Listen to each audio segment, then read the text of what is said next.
south of mainland Australia, an island rises out of the sea. Craggy, rocky, forested and wet. This is Tasmania, or as it was originally known to Europeans, Van Diemen's Land. We'll be using the latter name in this narrative. First officially settled by the British in 1803, it became the southernmost frontier of the British Empire and European civilization. A wild country, a penal colony, and a battleground. In this video, we will learn something of early colonial Van Diemen's Land by following the exploits of Michael Howe, greatest of the Van Diemen's Land Bushrangers, and the only figure in the history of Van Diemen's Land who came anywhere close to offering an alternative power structure to that of the colonial authorities.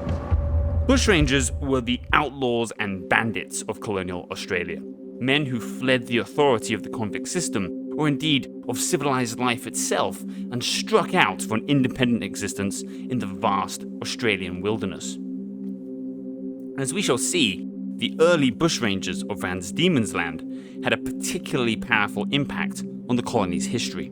Michael Howe's life reveals many of the remarkable and distinct features of Van Diemen's Land when compared with other Australian colonies, and besides which, it is one of the great and dramatic, if little known tales of British colonial history. Just before we start our main narrative for this video, please like and subscribe. It helps me a great deal when you do that. Thank you. Michael Howe was a Yorkshireman, born in Pontefract in 1787. This was a man who did not take to authority well. Indeed, hatred of almost any authority over him seems to have been a defining feature of his character. He became an apprentice on a merchant ship based in Hull, but he ran away after 2 years and joined a Royal Navy man-of-war. It seems the discipline of ship life still didn't suit him, and he absconded, then joining the British Army. This was during the Napoleonic Wars, and it is possible, whether as a sailor or a soldier, that he saw action against the French. Whether he did or not, we do know that he deserted yet again. A conventional life in the military now closed to him, he became a highway robber.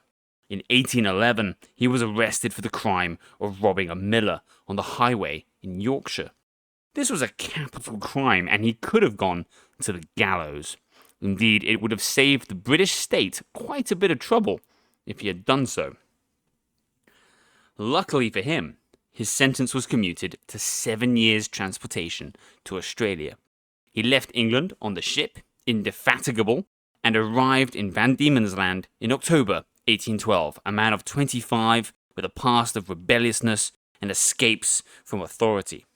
Interestingly, he was noted to be a hard-working and model prisoner aboard ship, but knowing his history, this was likely because he was biding his time.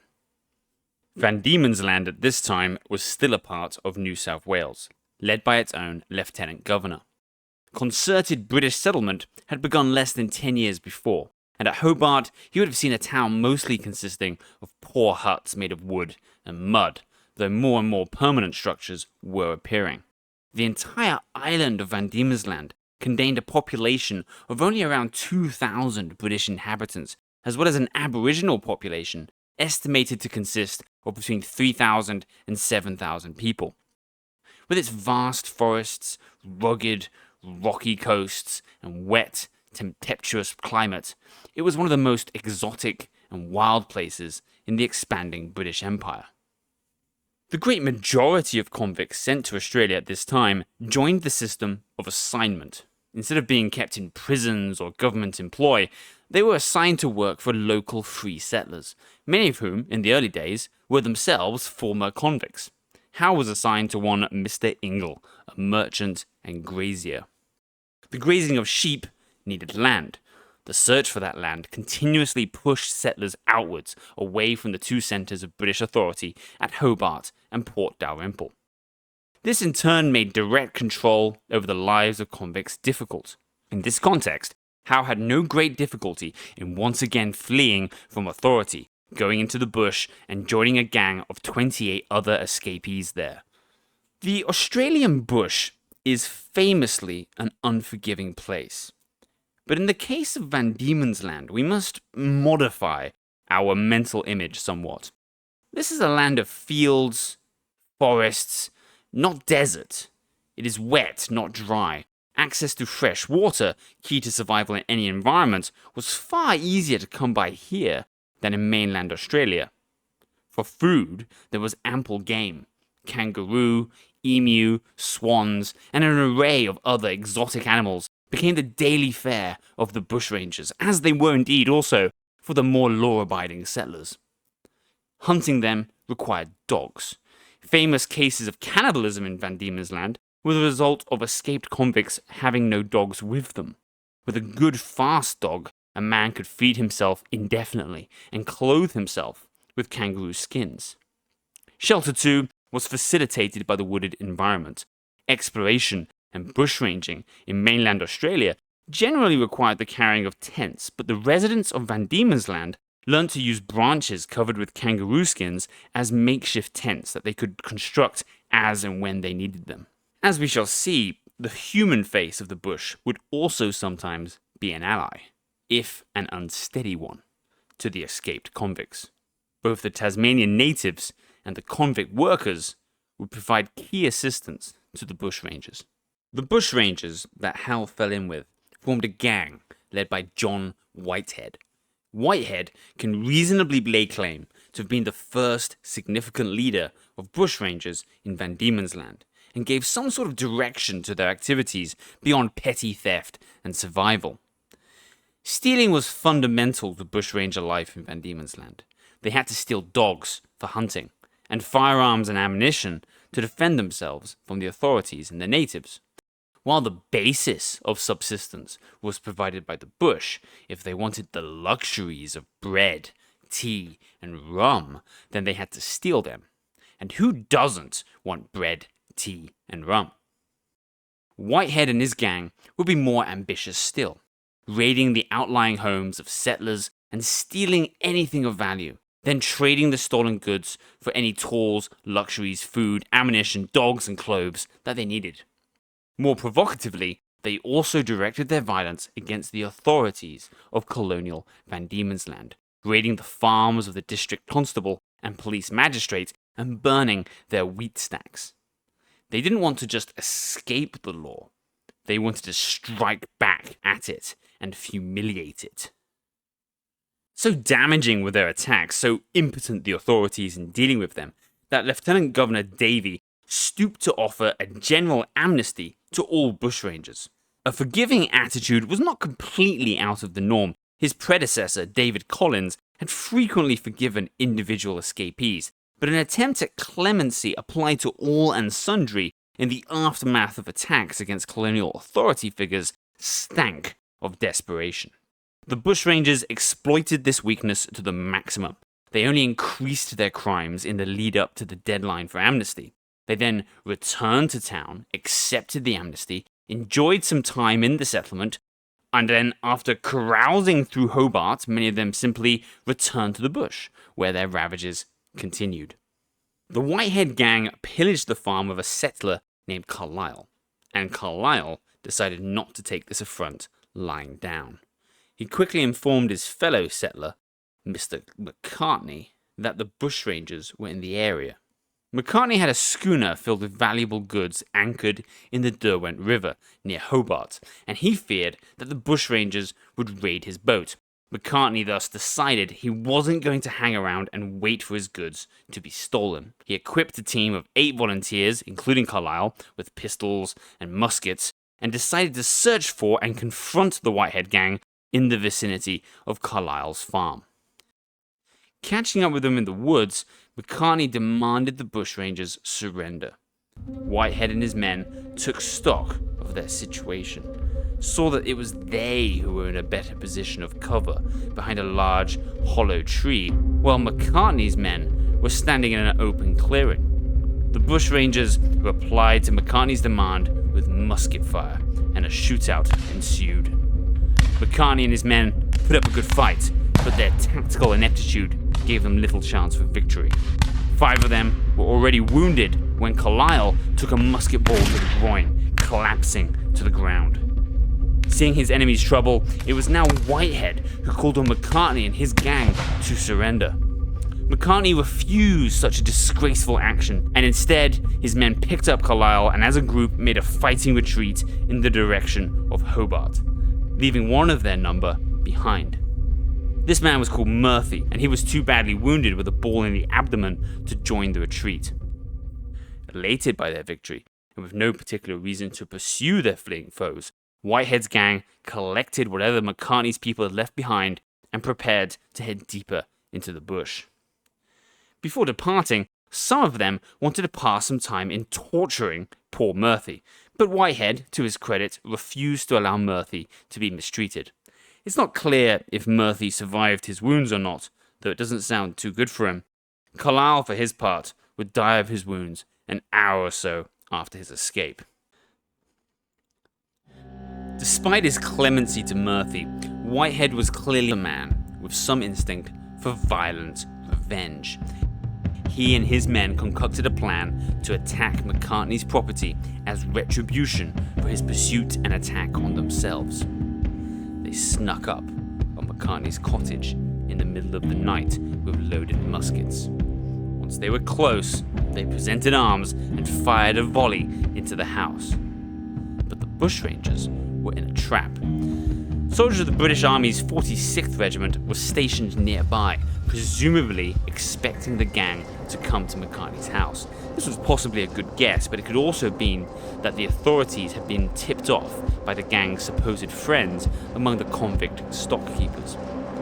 This time, it was the Whitehead gang who were at a disadvantage, engaged with men who were better equipped and who were expecting them. Gang members started taking hits. Howe was stood side by side with Whitehead when Whitehead was struck by a musket ball. He fell to the ground and before dying insisted that Howe take his watch. It was time for the surviving gang members to get away. But before they did so, Howe had one bloody task to complete. He took his hatchet and he severed his dead leader's head from his body and carried it with him as he and his comrades retreated into the bush. The purpose of this gruesome action was to prevent any of the attackers claiming the bounty for Whitehead's killing. Howe then disposed of the head in the bush. It was later found and displayed in Hobart. The gang had suffered a serious setback, but Michael Howe would now assume leadership, and under his direction, the Bushrangers of Van Diemen's Land would reach their pinnacle and pose a great danger to the nascent society being built there. British colonization at this time incorporated the south-central coast around Hobart and the north-central coast around Launceston. Howe's gang had almost complete free reign in the centre, between the two centres of settlement, and from there they could strike in any direction. The scope of their activities thus extended right across the central strip of the country, north to south. Under Howe, the gang would continue their thievery, but the scale would increase enormously. Their method generally involved sneaking upon an isolated settler's farm, holding the residents at gunpoint and stripping the place of everything of value, then destroying the rest. Besides house raids, they could engage in highway robbery, depriving individual travelers of their goods and ransacking wagons. Their reports with convict workers probably facilitated them in finding suitable moments to strike. For example, when the man of the house was away in Hobart or Launceston, or when to expect the transportation of goods by wagon. Convicts were willing to help Howe's gang for various reasons. Perhaps some felt disgruntled with a particular master that they were assigned to, or simply sympathized with the Bushrangers' conflict with a government they saw as oppressive. It wasn't just convicts, though, who were willing to work with the Bushrangers. Key to Howe's success was his relationship with powerful free settlers. Having stolen goods, they needed some way to get rid of them and to turn them into something useful. They found allies among the major landowning class who were willing to pay them for the stolen goods. It wasn't just the goods themselves that these landowners were interested in. By supporting Howe, they could see the property of their commercial rivals destroyed. None benefited more from such an arrangement than Edward Lord, the grasping, mercurial marine officer who had elected to stay on in Van Diemen's Land as a grazier and quickly became the island's richest man. During the period of Howe's greatest influence and criminal success, he never touched the property of Edward Lord. But it wasn't an exclusive relationship. Diverse figures sought to benefit from the activities of the Bushrangers. Even the island's top Anglican cleric, Reverend Knopwood, would be accused of being in league with Howe. With allies among the convicts and the landowners, the scale of Howe's ravages increased dramatically. He was thus also able to attract many more followers than Whitehead had been able to do. And while estimates vary, he could have had as many as 100 immediate followers at any one time, while other bushrangers not following his party would also recognize his overall authority. The numbers of bushrangers were flexible, as some escapees would tire of bush life and return to Hobart to be flogged and sent back to work in the relative comfort of a settled life. Others, of course, died or were captured. But in an island whose total population, European and native, probably never exceeded 10,000 during the period we're talking about, 50 to 100 armed men is a serious force. And what of the natives? Howe's relationship with the native Tasmanians was just as important as his alliances with convicts and landowners. The single most important Aboriginal in Howe's life was Black Mary. Some sources say she was acquired by Howe through a raid on an Aboriginal tribe, and if so, it was not an altogether unusual way for a native Tasman woman to acquire a husband. And in any case, she became his loyal companion and valued partner in bush life. An Aboriginal wife provided knowledge and skills that made life in the bush much easier. For example, they knew the edible roots and the traditional pathways walked for centuries by their ancestors. There's no question that Black Mary was a great source of strength to Howe. Despite the possible violent origins of his relationship with Black Mary, most sources agree that Howe favoured good relations with the natives and punished those of his followers who abused them. The explorer John Kelly, who circumnavigated Tasmania in a small three-man rowing boat while Howe was still at large and met many Aboriginal groups, claimed that Howe was in an outright alliance with one of the larger tribes. This, of course, would be completely logical. The bushrangers and the natives had a common concern in the threat posed by the expansion of official colonial control. Neither necessarily wanted to completely wipe out colonial life. For the Aboriginals, outright war with the British would come later, after the great age of the Van Diemen's Land bushranger was over. An accommodation between the spear-wielding native and musket-branding bushranger meant both would continue to have that relative freedom of movement in the bush, which constituted their greatest advantage over the settler colonists and the British Army. All these factors, support from convicts, alliances with landowners and native tribes, the knowledge provided by Aboriginal wives, as well as greater personal experience living in the bush, turned Howe's gang for a few brief years into the most dangerous anti-establishment force anywhere in colonial Australia. This was reflected in the remarkable speeds with which they could traverse the bush and appear seemingly at any location, north or south, strike and retreat back into the hinterland with their booty without anyone being able to find them. The total value of the goods stolen was enormous. At the height of his power, Howe began a correspondence with the colonial authorities. This was conducted by waylaying travellers and requiring them to pass on letters to the Lieutenant Governor of Van Diemen's Land. In these letters, Howe adopted for himself the title Lieutenant Governor of the Woods. Alongside this extravagant title, he adopted a mocking and threatening tone in these messages relayed to the authorities. In one instance, the message included the threat that the gang would set the whole country in a fire with one stick. How to deal with such an enemy as this? Lieutenant Governor Davey had declared martial law early in the time of Howe's leadership of the gang, but the Governor of New South Wales and Davey's ultimate superior, Governor Macquarie, vetoed this on the grounds it was illegal.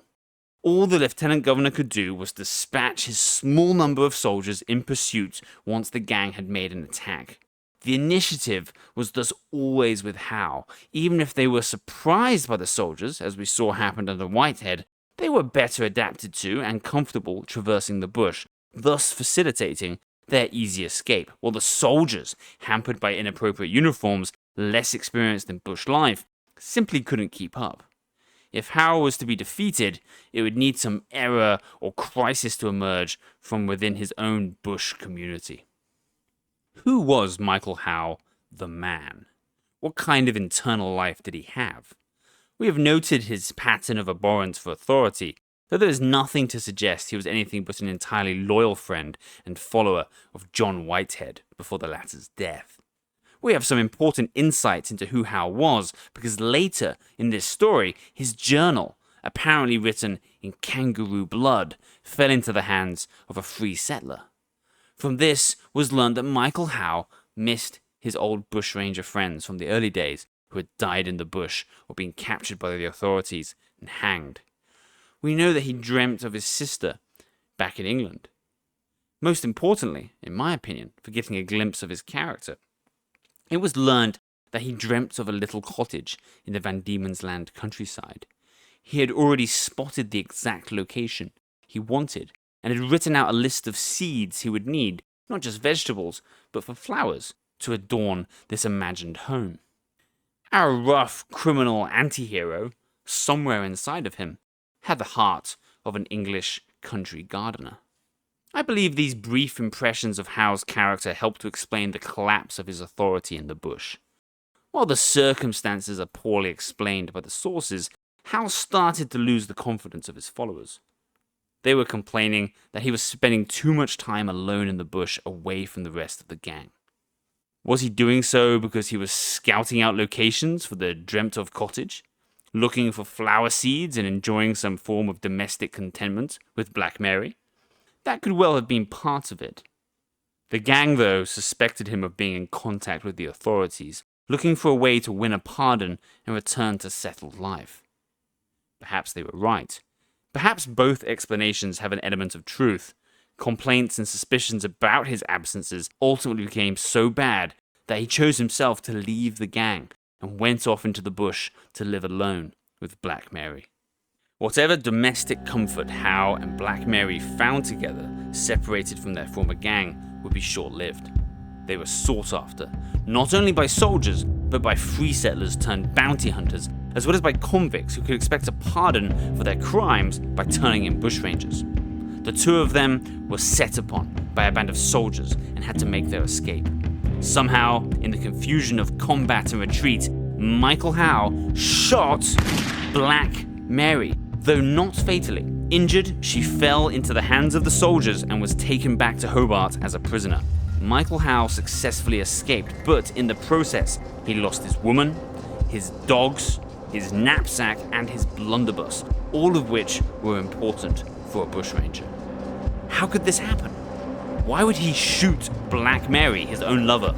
The sources vary in their interpretation of what happened. The most malicious interpretation was that Black Mary, being pregnant at the time, was just too darn slow, and so he shot her so she couldn't slow him down. This raises the question of why he couldn't simply abandon her without shooting her. I consider it the least convincing interpretation. It is possible that he shot her to prevent her working with the authorities to help track him in the woods, knowing, as she did, all his pathways and hiding places. This seems a much better explanation, even if hardly flattering. A third possibility is that it was simply an accident. The soldiers charging towards them through the woods. Howe and Mary are making their escape with him in front and her behind. He turns to fire his pistol at the pursuers, but misses and hits Mary. Given the chaotic circumstances and the inaccuracy of early 19th century matchlock pistols, this also seems to be a reasonable interpretation. Even if we can't know for sure the precise circumstances of Mary's wounding, what is certain is that this event left Howe in a much weakened state, without companionship and with vital tools such as his dogs lost. Remember that dogs in Van Diemen's Land bush are vital for getting meat. That doesn't necessarily mean he will immediately starve. He can still get food, but now only through stealing from isolated huts or from the generosity of those convicts who sympathized with his struggle. This would have kept him closer to civilization and limited his mobility. Not long after this personal calamity, Howe decided he'd had enough. Perhaps he'd been ruminating on the idea for a while. He resumed communication with the authorities in Hobart with the object of acquiring a pardon and returning to civilized life. He requested that Lieutenant Governor Sorel dispatch someone to treat with him in the bush and come to some sort of arrangement. The Lieutenant Governor agreed and dispatched an army officer to meet Howe in the woods. Howe was offered a pardon for all his crimes except murder, along with strong recommendation for mercy for all crimes in exchange for him returning to Hobart, submitting to interrogation, and assisting the authorities in catching his former Confederates, still loose in the bush. On the face of it, it seems remarkable that Sorel would offer such generous terms when Howe is in such a weakened state, without a gang, without Mary, without even his dogs. I think there are a few factors that explain Sorel's generosity. First, Howe had clearly made an impression as a talented and intelligent criminal.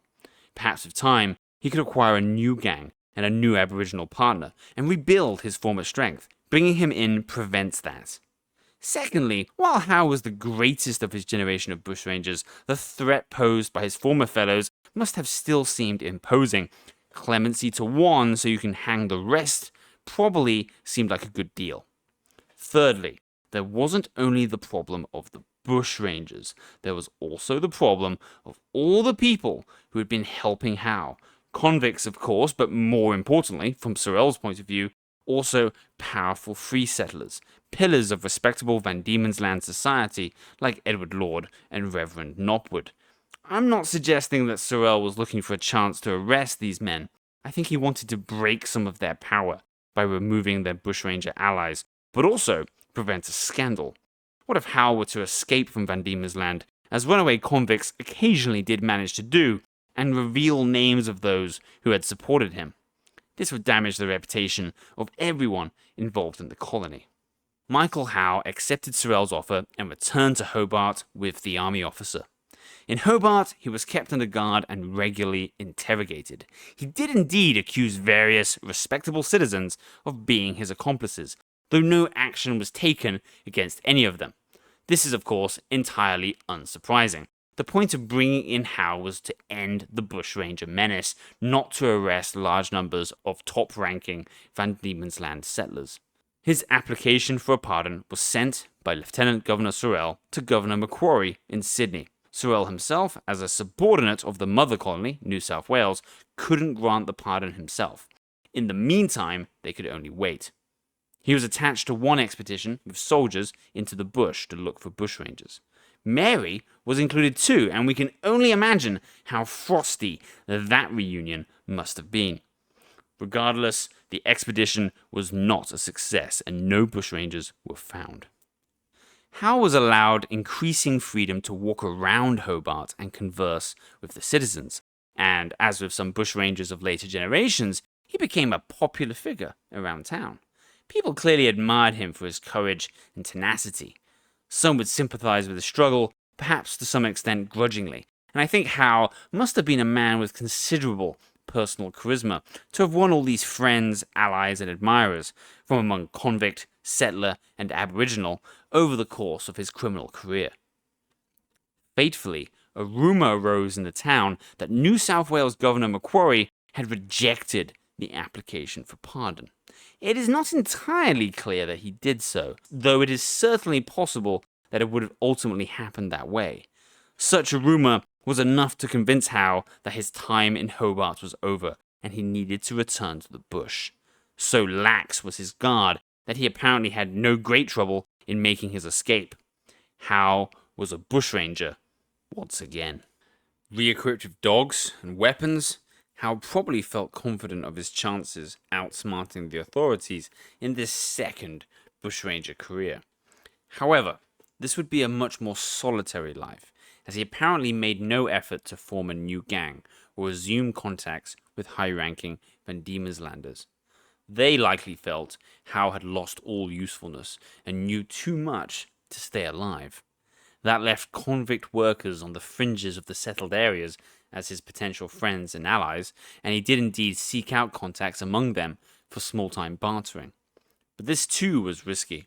For his betrayal, a bounty of £100 was put on Howe's head, a very substantial sum in of itself. But what's more, an additional reward would subsequently be added. Any convict who turned him in was promised a free pardon and passage back to England. With rewards like these, Howe was going to have to be very careful indeed. Many would accept the call to hunt Michael Howe and the other remaining bushrangers. Desperate convicts, ambitious soldiers, buccaneering adventurers, even a semi-Angloized Aboriginal man from Sydney by the name of Mosquito, all pursued Howe, eager either for the money or the pardon or both. But this time, many of these bounty hunters were themselves better adapted to the bush than their predecessors had been. One of the convict workers in touch with Michael Howe during this period was William Drew. Drew was in charge of a flock of sheep near New Norfolk. He was exactly the kind of convict that bushrangers wanted to be friendly with. Someone on the edge of civilization with access to the products of society, but away from the watchful eyes of authority. Howe met Drew on occasion, no doubt for some simple bartering and exchange of news. Another bushranger named Watts came to see Drew and asked after Howe. Learning that Drew and Howe had arranged to meet the following Friday, Watts discussed with Drew a plan by which the two of them could capture Howe and take him to Hobart. That the bushranger, Watts, had this idea shouldn't be too surprising. He presumably expected to get a pardon for his previous crimes this way. The plan was simple. Drew was to meet Howe as planned, and the two of them would overpower him. They proceeded to the rendezvous, and Watts instructed Drew to conceal his weapons so that Howe would not be alarmed. Drew called out to Howe a number of times before Howe emerged from the foliage. Howe saw there were two of them when he had expected only one. He knew Watts, they were both bushrangers, but he obviously didn't trust Watts and told him to knock out the priming from his gun before he advanced any further. Watts complied, and the three men came together and started to make a fire. While this fire was being prepared, Watts suddenly grabbed a hold of Howe from behind and wrestled him to the ground. Drew immediately stepped in and bound the writhing hands of the bushranger. They searched his pockets and removed his knives. Howe was now a prisoner. Having caught their man, Watts and Drew sat down to enjoy their breakfast. They very nicely offered some to Howe, but he indignantly refused to eat anything from them.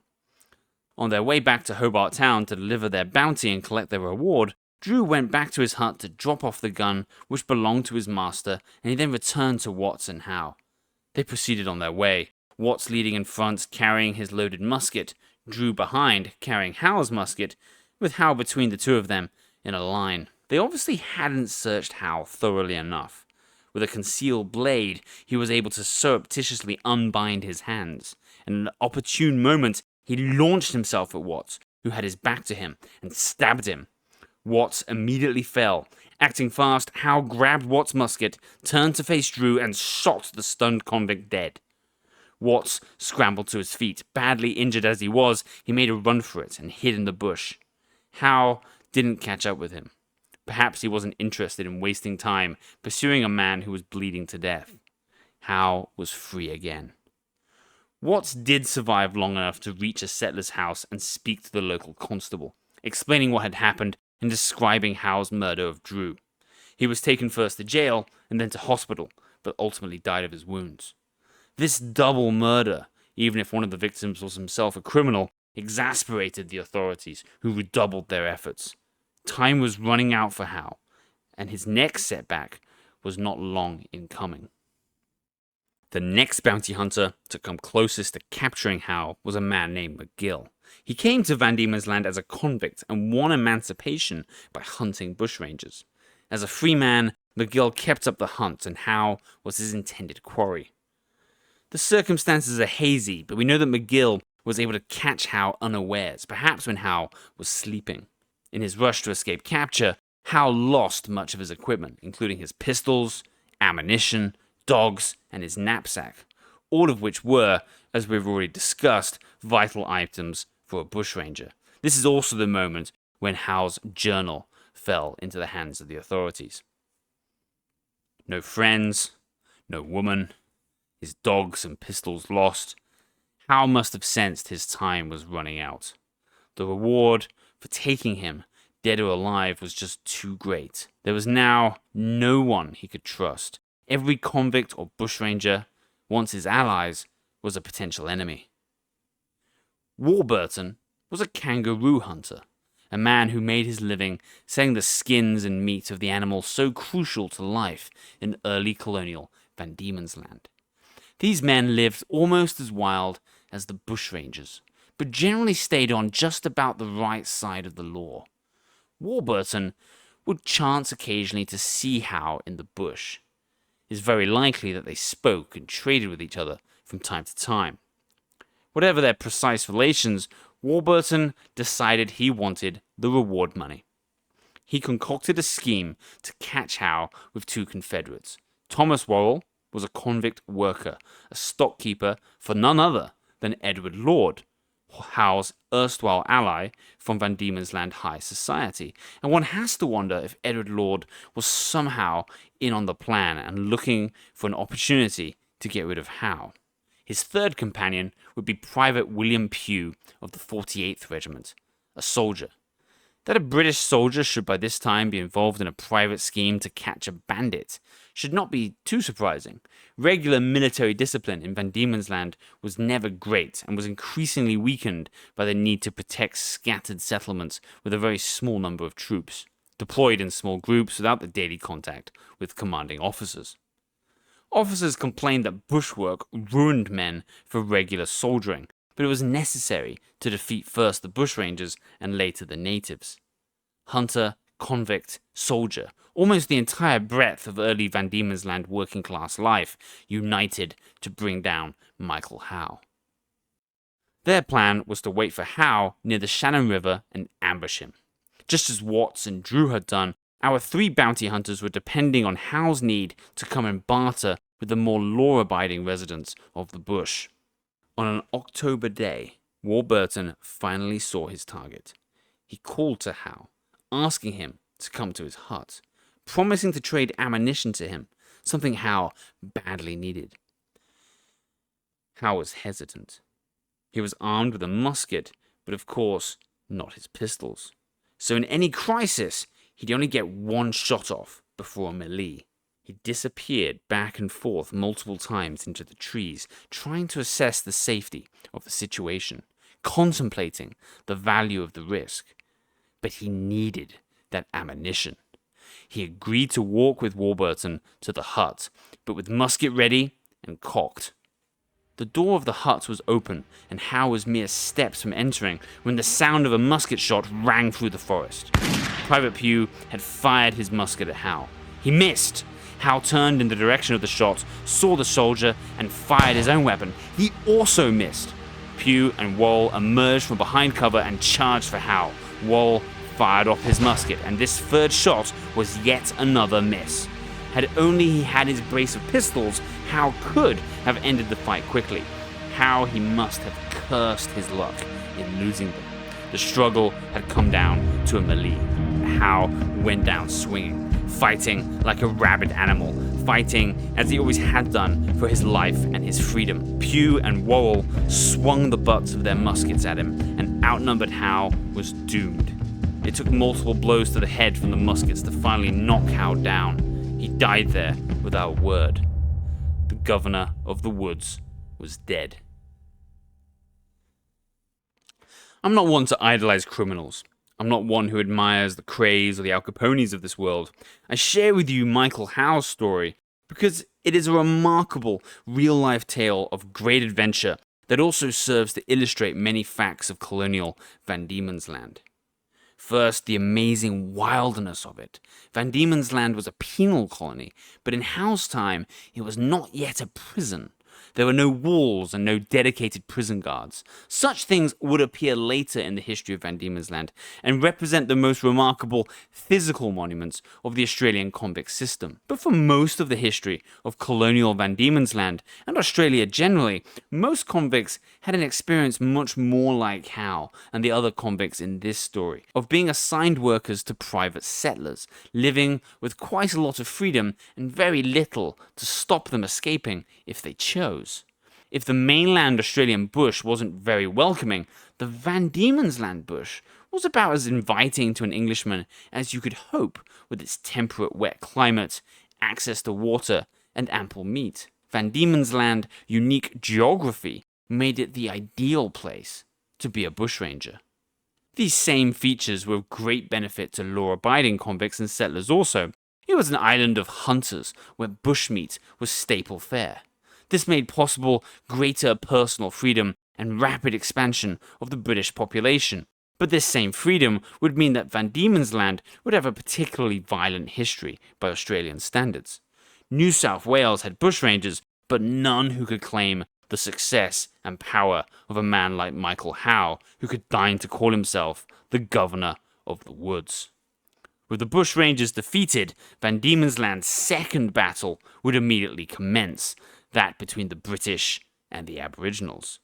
Bushranger and Aboriginal both would be utterly defeated. Like Michael Howe, they went down fighting.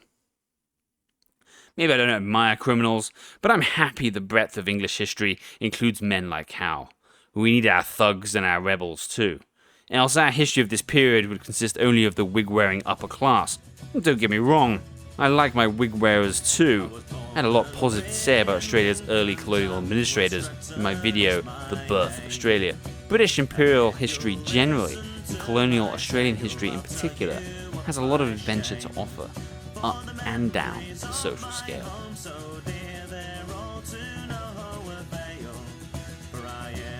Transportation to the shores of New South Wales.